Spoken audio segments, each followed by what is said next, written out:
Hello friends, આજે આપણે બનાવીશું ખૂબ જ ઇઝી એવી કસ્ટર્ડ ડ્રાયફ્રૂટ ગુલ્ફી અને એનું પ્રીમિક્સ, જેને બનાવવું ખૂબ જ ઇઝી છે. અને જો તમે આ પ્રીમિક્સ બનાવી લેશો તો આ ગુલ્ફી બનાવવામાં ખૂબ જ ઓછો સમય લાગે છે. તો ચલો બનાવીએ. સૌથી પહેલાં આપણે અહીંયા ગુલ્ફી બનાવવા માટે મેં 10 થી 11 જેટલી બદામ લઈ લીધી છે, 5 થી 6 જેટલા કાજુ અને 4 થી 5 જેટલા પિસ્તા લઈ લીધા છે. એની સાથે જ મેં 4 ટેબલસ્પૂન જેટલી ખાંડ લીધી છે અને 2 ટેબલસ્પૂન જેટલો કસ્ટર્ડ પાવડર લીધો છે. આ વેનીલા ફ્લેવરનો કસ્ટર્ડ પાવડર છે. અને કાજુ અને બદામની સાથે મેં 2 ઇલાયચીને લઈ લીધી છે અને એને મેં ફોલી નથી, એમ જ આખી રાખી છે. અને આ બધાને આપણે હવે પહેલાં ક્રશ કરી લઈશું.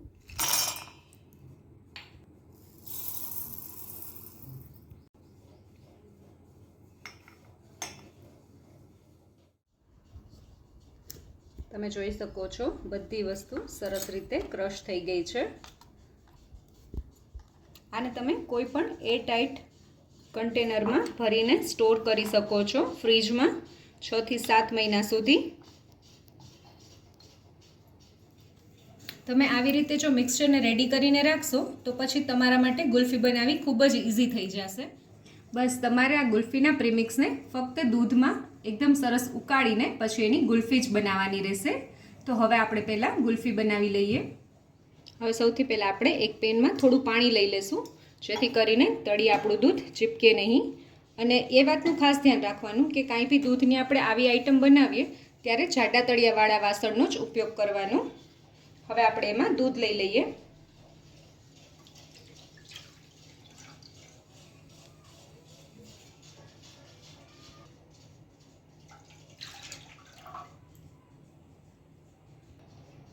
મેં અહીંયા ટોટલ 750 ml જેટલું દૂધ લઈ લીધું છે. કપથી જુઓ તો 3 કપ જેટલું દૂધ છે. હવે આપણું દૂધ થોડું ગરમ થાય છે ત્યાં સુધીમાં આપણે થોડા ઠંડા દૂધમાં પ્રીમિક્સને મિક્સ કરી લઈએ. મેં અત્યારે 1/4 કપ જેટલું દૂધ લઈ લીધું છે એક બોલમાં. આમાં ટોટલ 4 ટેબલસ્પૂન જેટલું પ્રીમિક્સ લઈ લીધું છે. હવે આમાં લમ્સ ના પડે એના માટે આપણે સરસ વિસ્કરની મદદથી સરસ રીતે હલાવી લેશું. તમે જોઈ શકો છો આપણું મિક્સચર એકદમ સરસ લમ્સ ફ્રી રેડી થઈ ગયું છે. આપણે ગુલ્ફીમાં સરસ ફ્લેવર આવે એના માટે ઇલાયચી તો લીધી જ હતી, પણ આમાં થોડો કેસરનો બી આપણે ફ્લેવર લાવશું. એના માટે આપણે થોડું કેસર એડ કરશું. જો તમારે કેસર ના નાખવું હોય તો તમે એ સ્કીપ બી કરી શકો છો. તમે જોઈ શકો છો આપણા દૂધમાં એકદમ સરસ ઉભરો આવી રહ્યો છે. હવે આ સમયે આપણે ગેસની ફ્લેમ મીડિયમ કરી નાખશું અને દૂધને સતત હલાવતા રહેશું. આપણે દૂધને થોડું રિડ્યુસ કરવાનું છે, એટલે આપણે મીડિયમ ગેસની ફ્લેમ ઉપર દૂધને સતત હલાવતા રહીશું, જેથી કરીને ચીપકે નહીં. અને આપણે જે સાઈડમાં મલાઈ ભેગી થાય છે એ આવી રીતે દૂધમાં મિક્સ કરતા જશું. 2 થી 3 મિનિટ થઈ ગઈ છે. તમે જોઈ શકો છો આપણું દૂધ સરસ ઉકળી રહ્યું છે. હવે આ સમયે આપણે જે પ્રીમિક્સવાળું દૂધ રેડી કરીને રાખ્યું છે એ આમાં એડ કરી દઈશું.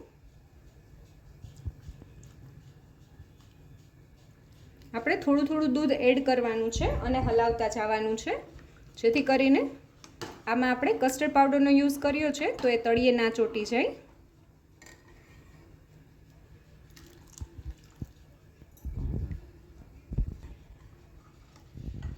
પ્રીમિક્સ એડ કર્યા પછી તમારે થોડુંક ચાખી લેવાનું દૂધને. જો તમને ગળાશ થોડીક ઓછી લાગે તો તમે આમાં ખાંડ એડ કરી શકો છો. 8 થી 10 મિનિટ જેવું થઈ ગયું છે અને તમે જોઈ શકો છો આપણું દૂધ એકદમ સરસ ઘાટું થઈ ગયું છે. અને આ સમયે આપણે ગેસની ફ્લેમ બંધ કરી દઈશું. આપણું કુલ્ફીનું મિક્સચર આના કરતાં પણ ઠરશે પછી થોડું ઘાટું થઈ જશે, એટલે હવે આપણે એને ઠરવા દઈએ. હવે આપણું ગુલ્ફીનું મિક્સચર છે એકદમ સરસ ઠરી ગયું છે અને તમે જોઈ શકો છો એકદમ સરસ ઘાટું થઈ ગયું છે. હવે આપણે એને ગુલ્ફીના મોલ્ડમાં ભરી લઈએ. ત્યારે આ રીતના એલ્યુમિનિયમના મોલ્ડ લીધા છે. તમારી પાસે જો ગુલ્ફીના મોલ્ડ ના હોય તો તમે ચાના જે કપ આવે છે એનો પણ યુઝ કરી શકો છો, જે પેપર કપ આવે છે એનો. મેં અત્યારે 2 ગુલ્ફીના મોલ્ડ ભર્યા છે અને 2 જે આ મટકા શેપનું મારી પાસે હતું એ ભર્યા છે. ગાર્નિશિંગ માટે મેં થોડું કેસર એડ કર્યું છે. હવે આપણે થોડા કાજુ, બદામ અને પિસ્તાને કટ કરીને આની ઉપર ગાર્નિશિંગ માટે એડ કરશું.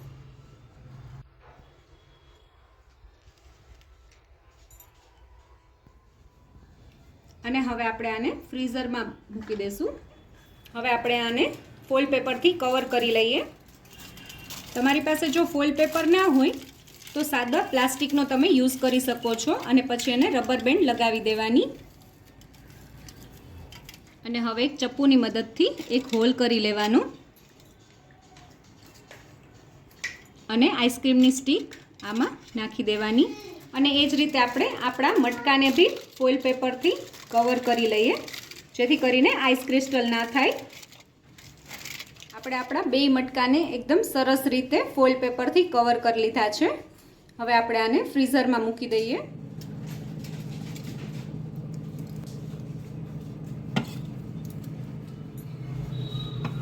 અને હવે આપણે 5 થી 6 કલાક સુધી આપણી કુલ્ફીને આમને આમ જ રાખશું. જો તમારે ઓવરનાઇટ રાખવી હોય તો તમે ઓવરનાઇટ પણ રાખી શકો છો. 6 કલાક જેવો સમય થઈ ગયો છે. આપણી ગુલ્ફી એકદમ સરસ રીતે જામી ગઈ છે. હવે આપણે આને બહાર કાઢી લઈએ. હવે આપણે ગુલ્ફીના મોલ્ડ ઉપરથી આ ફોઇલ પેપરને કાઢી લેશું. તમે જોઈ શકો છો એકદમ સરસ જામી ગઈ છે આપણી કુલ્ફી. હવે આપણે આને ડીમોલ્ડ કરી લઈએ. ડીમોલ્ડ કરતાં પહેલાં આપણે એક ગ્લાસમાં થોડી વાર માટે 2 થી 3 મિનિટ માટે આવી રીતે રહેવા દેશું મોલ્ડને. હવે આપણે 2 મિનિટ માટે જે ઓલી ગુલ્ફીને પાણીમાં રહેવા દીધી છે ત્યાં સુધીમાં આપણે આને બી ડીમોલ્ડ કરી લઈએ. તમે જોઈ શકો છો આપણી માટલા ગુલ્ફી એકદમ સરસ જામી ગઈ છે. 2 મિનિટ જેવો સમય થઈ ગયો છે. હવે આપણે આને પાણીમાંથી કાઢી લઈએ અને હવે આને ડીમોલ્ડ કરી લઈએ. તો તમે જોઈ શકો છો એકદમ ઇઝીલી આપણી કુલ્ફી ડીમોલ્ડ થઈ ગઈ છે. અને એનું તમને ટેક્સચર બતાવું તો એકદમ ક્રીમી છે આપણી કુલ્ફી. એ જ રીતે આપણે બીજી કુલ્ફીને પણ ડીમોલ્ડ કરી લઈએ. તમે જોઈ શકો છો. અને હવે આપણે સર્વ કરી લઈએ. તો તૈયાર છે આપણી કસ્ટર્ડ ડ્રાય ફ્રૂટ કુલ્ફી. જો તમને મારો આ વિડીયો ગમ્યો હોય તો મારા વિડીયોને લાઈક કરજો, શેર કરજો અને મારી ચેનલ કુકિંગ વિથ ઉમા પુરોહિતને સબસ્ક્રાઈબ કરજો જેથી કરીને આવા નવા વિડીયો હું તમારી સાથે શેર કરી શકું.